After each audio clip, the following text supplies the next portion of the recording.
87, versículo 5, está escrito assim: entrega o teu caminho ao Senhor, confia nele, ele tudo fará. Eu quero falar para você em alguns minutos que esse Deus maravilhoso, esse Deus que é criador dos céus e da terra, por ele ser Deus, há coisas que ele não pode fazer. Eu vou mostrar para você dentro da Bíblia, com livro, capítulo e versículo, ou seja, toda uma referência bíblica para que você possa conferir se o que eu estou falando é certo ou não, tá bom?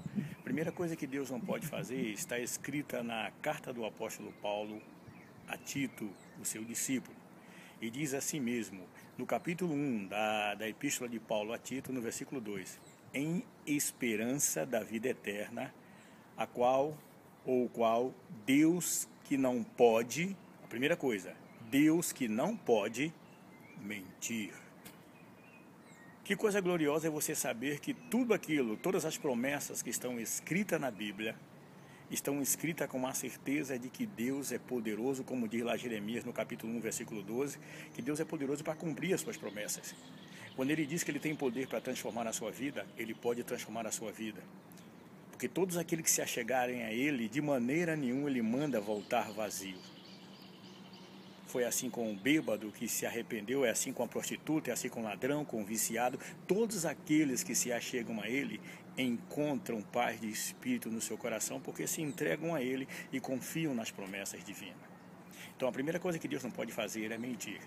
A segunda coisa que Deus não pode fazer está escrita lá na epístola do apóstolo João, o apóstolo do amor, na primeira epístola de João, no capítulo 4, versículo 8. Talvez você diga para mim, peraí, eu conheço esse versículo e eu não estou vendo aparentemente alguma coisa ali que Deus não possa fazer.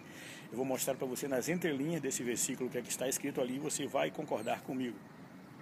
Em 1 João, no capítulo 4, versículo 8, diz assim mesmo, que aquele que não ama, não conhece a Deus, porque Deus é amor. Então está aqui a segunda coisa que Deus não pode fazer, meu irmão, minha irmã, meu querido, você que está tendo a paciência de me ouvir nesse momento. A segunda coisa que Deus não pode fazer é deixar de te amar. Porque a Bíblia, no texto áureo da Bíblia, no Evangelho de São João, no capítulo 3, versículo 16, está escrito assim: porque Deus amou o mundo de tal maneira que deu o seu Filho único, para que todo aquele que nele crer não pereça, mas tenha vida eterna. Em outras palavras, Deus te amou a tal ponto de entregar o seu único Filho, para que você tivesse vida, e tivesse vida verdadeira, e tivesse vida abundante. Promessa de Deus.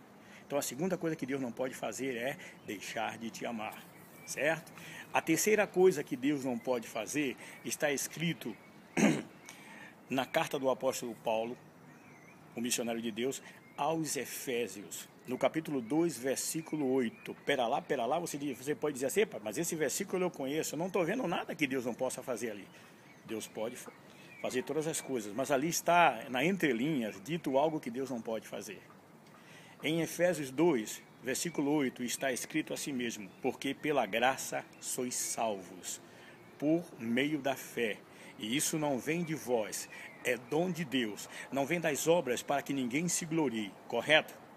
Se uma outra coisa que Deus não pode fazer é que, apesar de tudo, apesar de Deus ter enviado o seu Filho unigênito, apesar de Deus ter feito com que seu Filho padecesse em nosso lugar, que pagasse o seu preço, sendo fiel até a morte, morte de cruz, para nos reconciliar com Deus, com tudo isso, a terceira coisa que Deus não pode fazer é forçar você a acreditar nele.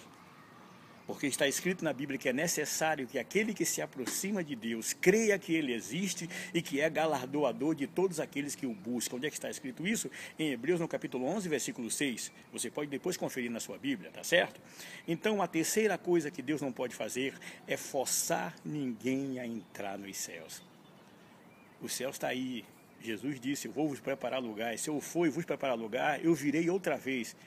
Todo cristão tem a esperança, não só de que agora os nossos pecados foram perdoados, e de que nós fomos lavados no sangue de Jesus, e esperamos e aguardamos a vinda do Senhor nas nuvens, como também esperamos um dia estar com Ele face a face e morar com Ele na glória, e gozarmos da vida eterna.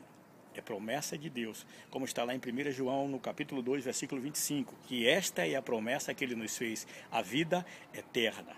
Mas com tudo isso, Deus não pode forçar você a acreditar nele, Deus não pode forçar você a adorá-lo, Deus não pode forçar você a entrar no céu, Deus não pode forçar você a ser feliz.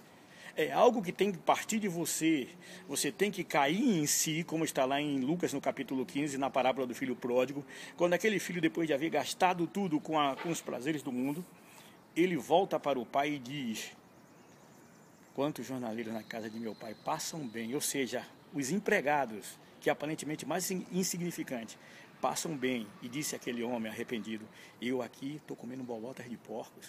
Já pensou que coisa? Tem que partir de você, você tem que querer. Se você quiser, Deus opera na sua vida. A quarta coisa e última coisa que Deus não pode fazer está escrita na carta do apóstolo Paulo em 2 Timóteo, capítulo 2, versículo 13. Você pode confiar inteiramente em todas as promessas de Deus, como eu disse no início. Sabe por quê? Porque Deus, ele não pode fazer o seguinte, ele não pode estar voltando atrás na sua palavra. Ele não pode mudar. E isso a Bíblia nos deixa claramente na segunda carta do apóstolo Paulo a Timóteo, no capítulo 2, versículo 13. Sabe o que está escrito lá? Que se nós formos infiéis, ele permanece fiel, porque Deus não pode, aleluia, negar-se a si mesmo. Por isso que ele é Deus, meu irmão, minha irmã, meu amigo, por isso que ele é Deus, ele pode fazer tudo na sua vida. Por isso eu quero convidar você a dar um passo para Jesus, a você dizer aí agora onde você está, que você é um pecador e que você precisa da graça de Deus na sua vida. Todos nós precisamos. Aí sim, esse Deus que tudo pode, mas que não pode fazer a sua parte, porque a parte que você tem que fazer, ela compete a você, ele vai transformar a sua vida. Até a próxima e que Deus te abençoe e que o Espírito Santo ilumine a sua vida, em nome de Jesus. Obrigado pela sua atenção. Tchau, tchau.